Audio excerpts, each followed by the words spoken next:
And then as Hanuman goes away, Mandodari tries to convince Ravana. Just imagine, one devotee of Rama can cause you so much of damage. The damage to your ego. Just think of Sri Ram. He's the mighty one. But he was so egoistic. And a person in the world who is egoistic, he can never understand the message of God. He can never understand the signals of God. And this is how even if somebody tries to give them good advice, they do not listen to that advice.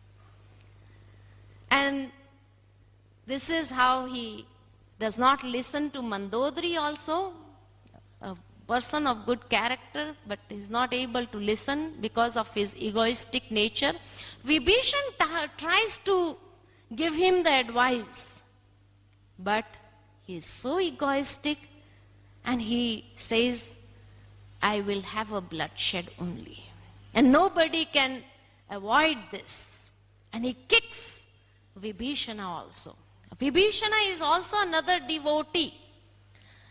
So those devotees, they have to suffer something when they become the helpers in the path of spirituality or in the path of the supreme consciousness. But when he kicked Vibhishana, he landed at the feet of Sri Ram. And when he landed at the feet of Sri Ram, again Ram promises him to give his kingdom. He knew that Vibhishana has stayed in the kingdom of Ravan just like the tongue is staying in between the 32 teeth, where all the evil forces are there and he could not do, but still he had remembered me. So God also is indebted to the devotion of Vibhishana. So similarly, if we also stay amongst those people who are of the devilish character, but still if we live like the tongue in between the 32 teeth, safe, on the basis of the devotion and the true heart, God becomes indebted to us also.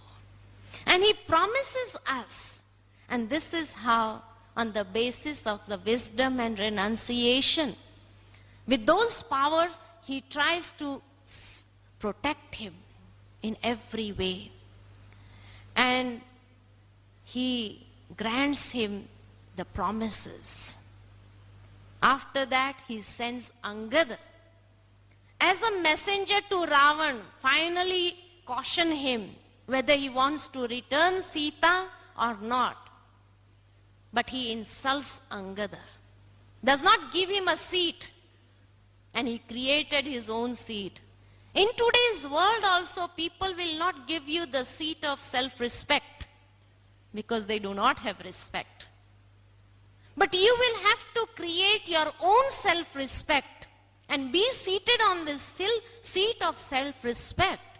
And when we sit on this seat of self-respect, nobody can do any harm to us. Nobody can shake our feet from the path of spirituality.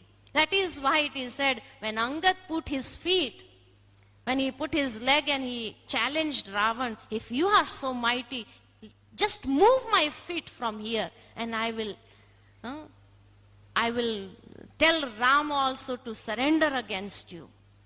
And when Ravan came to move his feet, he said, you are such a foolish one, trying to touch my feet. Why don't you touch the feet of Sri Ram only?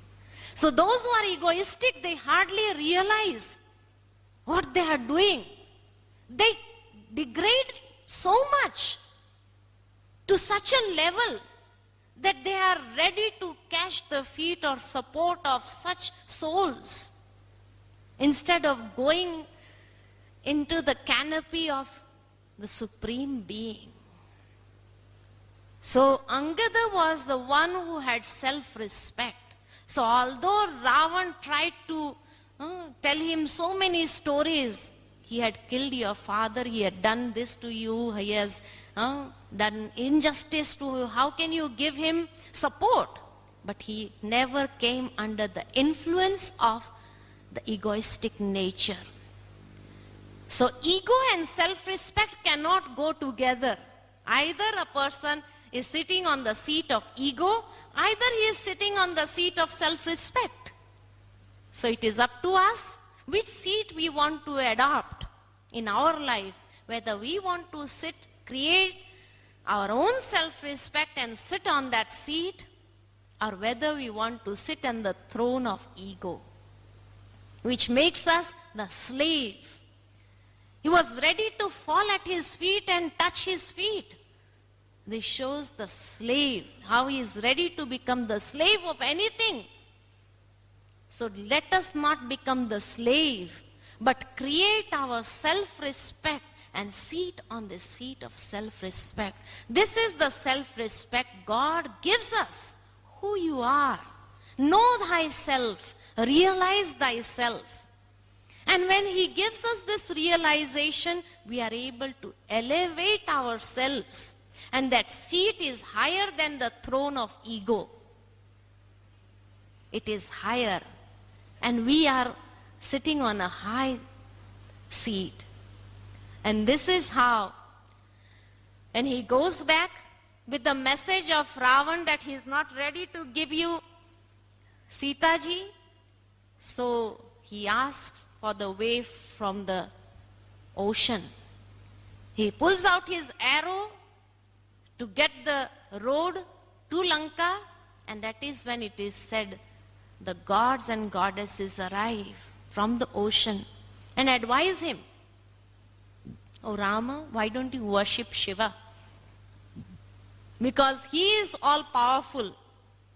You have to take divine powers from him if you want to overcome Ravan, because Ravan has also gained the powers from Shiva.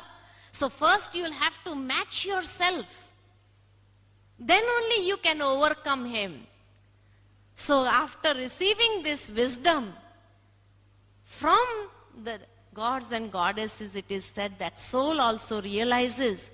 And again, with the power of yoga, he worships Shiva. So when Shiva is being worshipped by Rama, that is why it is known as Rameshwara, where Ram also worshipped Shiva. So the Lord of Sri Ram is also Shiva, the God of the gods, the gods and goddesses. So Sri Ram is gods and goddesses, but the God of the gods and goddesses is Shiva. And this is how Shiva grants him the divine powers, more powerful powers, in order to overcome Ravan.